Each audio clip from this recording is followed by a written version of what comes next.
You mentioned hospice workers, and just from my own experience, these people, they have a tremendous understanding of what's going on, what the families are experiencing. Do you suppose that the people who are drawn toward the hospice work specifically, which can't be an easy thing to do, are the kind of people who would naturally sense what's going on? That's a great question. Well, so I'll answer this one way, giving you something to support what the question is asking. And that is the largest inquiries, the largest amount of inquiries we get for our shared crossing training programs is from hospice volunteer organizations. These are people who choose to be at the bedside of somebody dying. They see some meaning, richness, some gifts to being with the dying. And I would say that I think you're right, that they have a sensibility that may be more intuitive, more spiritually open, if you will. And so being in these environments with the dying, they receive, they participate in. I'm presenting, today on the shared death experience, but there's a lot of phenomena there. One of the great researchers, really my colleagues in Great Britain is Dr. Peter Fenwick, and he talks about death as a process. It's not the medical, heart stops, brain waves stop, and you're dead. He talks about death as taking place over a period of time, and the dying titrating between what lies beyond this, quote unquote afterlife, and then coming back here. And this can go on for a number of hours, if not days. So if you're attuned to that as a hospice worker or, in hospice or end-of-life care, I know I did that work. I would sense and feel different energies, different experiences in the room. And they're spectacular. They're beyond explanation. I mean, one thing we always talk about in hospice is it feels like there's presences in the room. It feels like the room is full. The air is thick.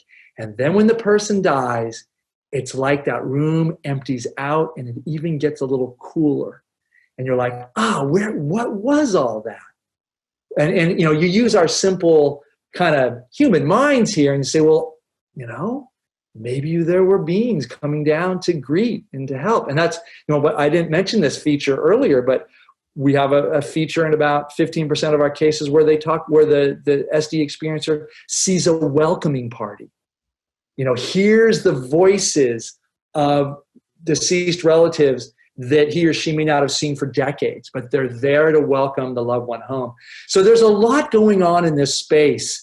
And your question is really sage, because I think people who feel drawn to that are drawn to that because there's something there. It's not some weirdness. It's really a rich transition field. It's a great bardo, as the Tibetans would say. So you've already mentioned what people can do to increase their likelihood, meditation, being in nature, et cetera. But I've heard that you've actually developed some methods to enable SDEs. How did you come up with those? So that's a good question.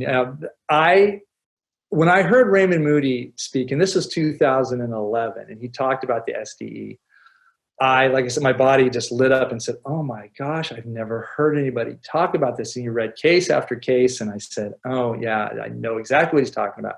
So I went up to talk to him about it, and I said to him, I said, I this just kind of came out of me as I listened to myself say it now. It sounds rather brazen. So I think I know how to help people if they want to have one of these. And he said, well, wonderful. Raymond was very affirming. I mean, he knew that I had them.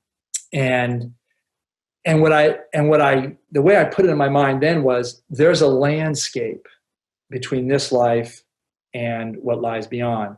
And having had the shared near-death experiences and now multiple shared death experiences, there are signposts, and there are metaphorical, energetic signposts.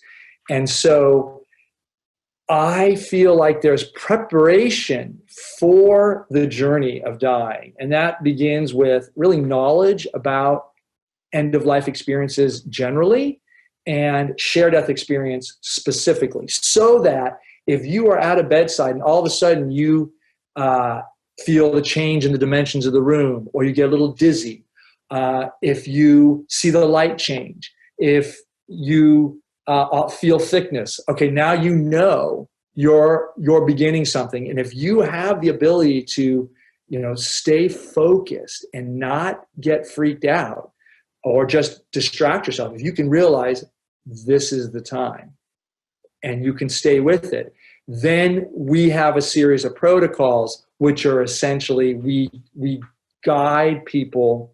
When we do the trainings, we often work with, not exclusively, but often with the person dying and a loved one, and we'll take them through this landscape. We'll show them all these phenomena, and we do it in a guided visualization way. So it's a bit of a simulation, and then they go home and practice. And this is the way you kind of build your receptivity and openness to these experiences. And I will say there's a third component to our trainings that we learned is really helpful, and that is people do well at end of life who have addressed all their unfinished business. Those who have righted their relationships, those who have acknowledged to their loved ones that they're dying, gone through the processes of reviewing their regrets, seeking forgiveness, asking forgiveness, forgiving others, and engaging in these, what we kind of psychological, emotional, and spiritual cleansing processes. What they really are is really leaving everything you accumulated here karmically, if you will, right here. Work out your relationships and get to a place of gratitude and love for the life you've had. And we take people through these processes, these, a number of spiritual practices, and that take you right up to a place where you can look at every loved one and say to him or her, I've been working on this for a long time. At some point, either you're going to die from me or I'm going to die from you. And I want to say to you right now, thank you for having shared my life with you. I love you, and I appreciate every time we've had together. We may have struggled a lot, but at this point, all that remains is love. So at some point, you're going to say goodbye to me, or I'm going to say goodbye to you. But I welcome that. So coming to that level of right relationship and peace and love, that means you are ready for a clean exit. No hooks, no psychic hooks, nothing to keep you here. It's a very natural, healthy end of life. And that's what we train people in. And, what I'm sharing is not anything that the great spiritual traditions, the wisdom traditions have not taught. Particularly in the East, they have a great deal of knowledge about how to prepare for, a graceful death, if you will. And we have it in the West too. The Ars Moriendi, the art of dying, is really, it's a medieval, monastic set of practices to prepare for a graceful death. And these were the monasteries in Central Europe in particular had these practices for about 5 centuries. So the wisdom is there. We're just re-tapping into pieces of it. Thanks for listening. Check out Castle Gate, a novel based on my own ancestral healing journey, at lisabonis.com. In 1921, 4 men set off from Scotland to the United States. Will Garrock, his brother Pete, his son Willie, and his nephew Thomas, all coal miners. They left behind the miners' rows and the nationwide mining strike with its soup kitchens. Their destination was Castlegate, Utah, where they had kin to welcome them before sending for their wives and children.